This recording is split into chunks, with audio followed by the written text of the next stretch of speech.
one of these verses of bodhicitta in the training says, this chronic disease of constantly cherishing oneself, of the chronic disease of egoism, it is actually the cause of all the unwanted circumstances. Having recognized that this is the one to blame for all the shortcomings, bless me so I might be able to eliminate this self-grasping. The practice of Tonglen, of taking and giving. This is an incredible powerful practice, incredible powerful meditation, and the immediate result, good result that you have on training your mind on the basis of Tonglen is that you will be able to develop a very uncommon, powerful courage. You become really brave-hearted, very brave, so brave that that nothing will be able to shake you anymore. You become as brave as being that kind of courage that you are sure you can take upon yourself the burden of all sentient beings, and you are able to give to all sentient beings whatever they need from yourself alone. So it means that once you have acquired so much courage by training your mind, you won't be harmed by delusions anymore. Delusion arises in your mind, but you'll be able to conquer them right away. So once you have given, once you have trained of giving, of being able to give yourself to others to that extent, the quality of your happiness will increase tremendously. It is actually the best happiness you can find. If something happens to you when you have trained your mind so much with this meditation of giving, and taking upon yourself the sufferings of sentient beings and giving out whatever goodness you have, you cannot experience anymore any loss because mentally you have given it already. So instead of encountering sufferings upon having losses, your mind becomes happier and happier. The actual meditation on taking and giving is as you should try to meditate in this way. So first of all, you just visualize yourself surrounded by all sentient beings. Then you should begin gradually. First begin with yourself. You think of your own sufferings first.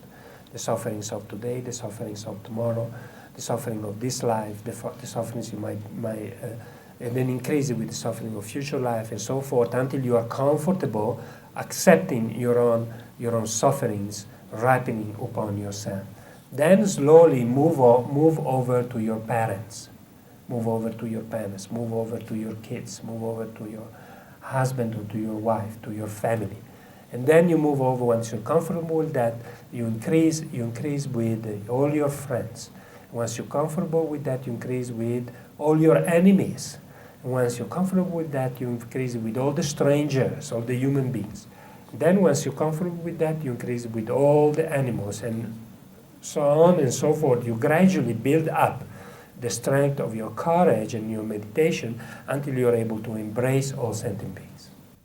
The meditation of taking and giving. In Tibetan, actually, Tonglen means giving and taking, but from the point of view of the practice, you first take and then give. You first take upon yourself and then you give out. So once you have this, on the basis of this feeling of compassion, begin to think that all these sufferings, the sufferings of the hell beings, of cold and heat, the sufferings of hunger and thirst, of the predators and so on, each of them, for each sentient beings, think that they come out of these sentient beings like a huge black cloud.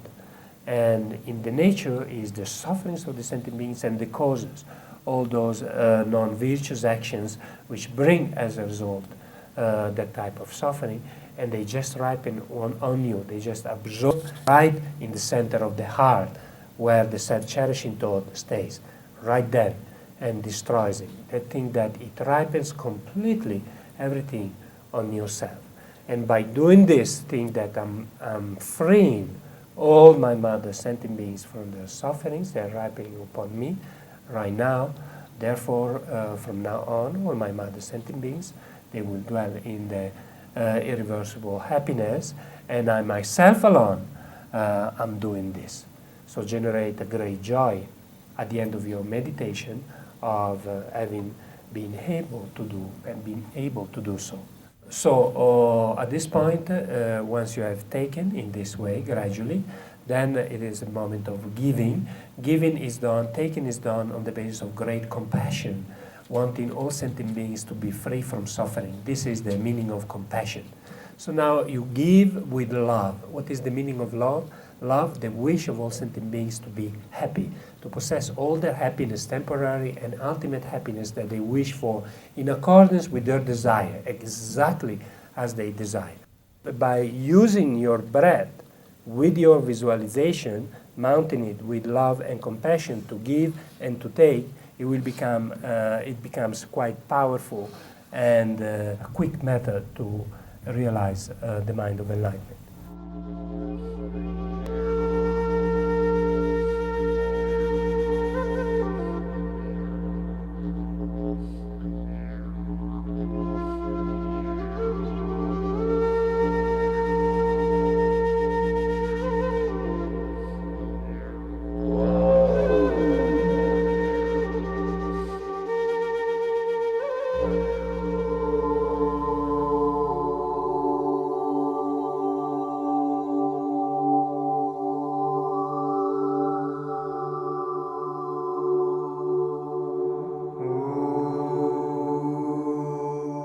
There's no question in my mind that bodhicitta is the root of all, the foundation of all practices. Without bodhicitta, none of it makes any sense. It doesn't have any power to it. There's no juice to it. No, from my experience, there's no transformative effect to meditation without developing compassion. It becomes a bit dry and ineffectual. And it creates a kind of cool detachment, which I don't think was the purpose of the Buddha's work. Ultimately, the work that is achieved through the various practices is to break down all barriers. And there's no more tangible one than breaking down the barriers to having a compassionate, open heart to all beings, insects and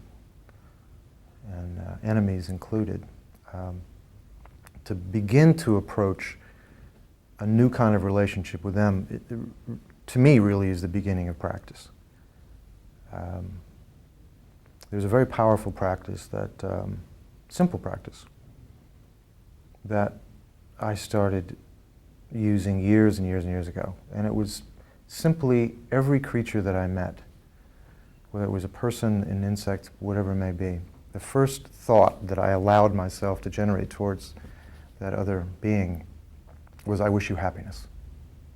Very simple thing, but make sure that the very first thought you have is, I wish you happiness. And how that totally transforms what happens after that point with this other person. This is my own experience. I see this very clearly. Now, sometimes it's extremely difficult. You're faced with an enemy, you're faced with an immediate physical situation where something is in your face. It becomes very difficult. That's where the meditative process of being able to stop the arisal of an afflictive emotion becomes really important. That there is an immediate space that you can create where you can see it arise. And before it actually takes you over, you're able to transform it. Okay, see it for what it is, that this is ignorance being manifest. This anger is nothing more than ignorance. From my side and their side. Transform it, let it go. Transform it, turn it into love. I wish you happiness. If you just try that, what an extraordinary difference everything makes.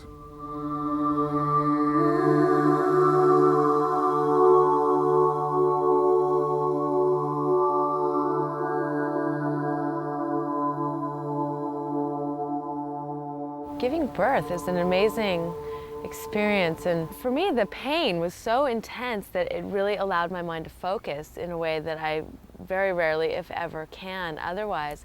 And so during the process of birth, when a contraction would come and it would just be so intense and so painful, that was really the only time I've ever been able to practice Tonglen in a way that I felt like it was really powerful, and it was really affecting my mind, and it was the only thing that allowed my mind to get through that process. Because if I would freak out and lose concentration for a minute, the pain would just be so overwhelming I couldn't handle it.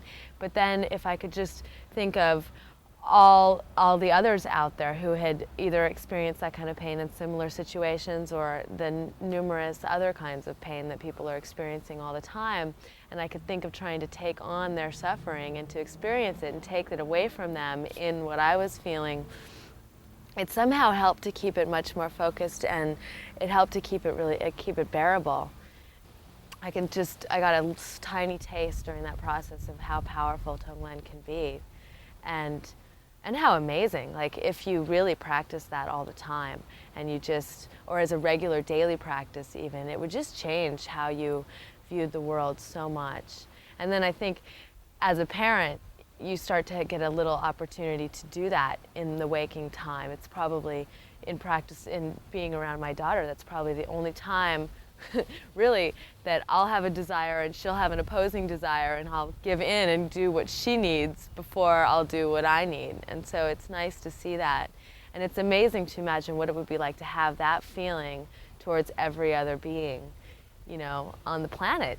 And you can see some of these teachers that do have that feeling towards every being on the planet, and it's amazing.